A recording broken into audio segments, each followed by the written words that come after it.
अगली कस्त शुरू होते ही पहला ही धमाका हो जाता है। वो लड़की होश में आ चुकी होती है और उसका सिर्फ एक सवाल पूरे हॉस्पिटल में आग लगा देता है। कामयार कहाँ है?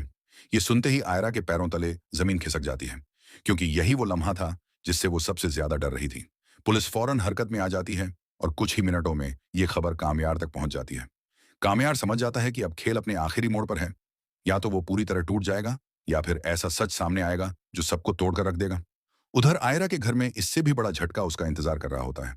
आयरा के वालिद सख्त लहजे में ऐलान कर देते हैं कि शादी का फैसला फाइनल है, निकाह खबर से ही होगा और बहुत जल्द होगा। आयरा पहली बार खुलकर चीख पड़ती है। वो कहती है कि वो ये शादी नहीं करेगी, वो अपनी जिंदगी किसी सौदे की तरह कुर्बान नहीं कर सकती। मगर उसकी चीख भी उसके वालिद के फैसले को नहीं बदल पाती। माँ उसे समझाने के बजाय डराने लगती है कि अगर ये बात बाहर चली गई तो आयरा का करियर, उसकी इज्जत सब मिट्टी में मिल जाएगा। इसी दौरान खबर को बताया जाता है कि आयरा जहनी तौर पर तैयार नहीं है, मगर वो साफ कह देता है कि उसे आयरा की मर्जी से कोई फर्क नहीं पड़ता। उसके मुताबिक एक बार रिश्ता तय हो जाए तो पीछे हटना उसकी तौहीन है। यहीं से खबर का असली चेहरा सामने आना शुरू हो जाता है। एक ऐसा चेहरा जो आने वाली कश्तों में आयरा के लिए सबसे बड़ा खतरा बनने वाला होता है। हॉस्पिटल में पुलिस लड़की का बयान दर्ज करना शुरू करती है। हर आंख उसी पर टिकी होती है। आयरा एक तरफ खड़ी हर लफ्ज सुन रही होती है, जबकि कामयार को पुलिस स्टेशन बुला लिया जाता है। लड़की बताती है कि वीडियो वायरल होने के बाद उसकी जिंदगी जहन्नुम बन गई थी। लोग उसे बदनाम करने लगे, उसके अपने घर वालों ने उससे मुंह मोड़ लिया। मगर फिर वो एक ऐसा जुमला बोलती है जो सबको हिलाकर रख देता है। लेकिन इस वीडियो के पीछे सब कुछ कामयार ने नहीं किया था। ये सुनते ही पुलिस वाले एक दूसरे को देखने लगते हैं। आयरा की आंखें फैल जाती हैं और कामयार के चेहरे पर सन्नाटा जम जाता है। पहली बार उसे एहसास होता है कि शायद वो पूरी तरह मुजरिम नहीं है, मगर खतरा अभी टला नहीं होता। लड़की आगे कहती है कि उसे किसी ने मजबूर किया था, किसी ने उसे इस्तेमाल किया था, और वो अभी उस शख्स का नाम नहीं ले सकती क्योंकि उसे अपनी जान का खतरा है। ये बात जैसे ही फलक तक पहुंचती है, उसके होश उड़ जाते हैं। वो समझ जाती है कि अगर लड़की ने नाम ले लिया तो पूरा खेल खत्म हो जाएगा।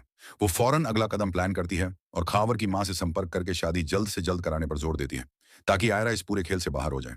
पुलिस स्टेशन में कामयार पूरी तरह टूट जाता है।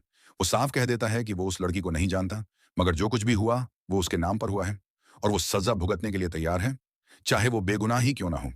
ये बात आयरा के दिल पर सीधी लगती है। पहली बार उसे महसूस होता है कि कामयार सिर्फ जिद्दी आशिक नहीं, बल्कि अंदर से टूटा हुआ इंसान भी है। इसी कष्ट में आयरा और कामयार का सबसे सख्त सामना होता है। आयरा उसे बता देती है कि उसके वालिद ने उसकी शादी खबर से तय कर दी है। ये सुनते ही कामयार का सब्र टूट जाता है। वो कहता है कि अगर आयरा की शादी हो गई तो वो खुद को खत्म कर लेगा।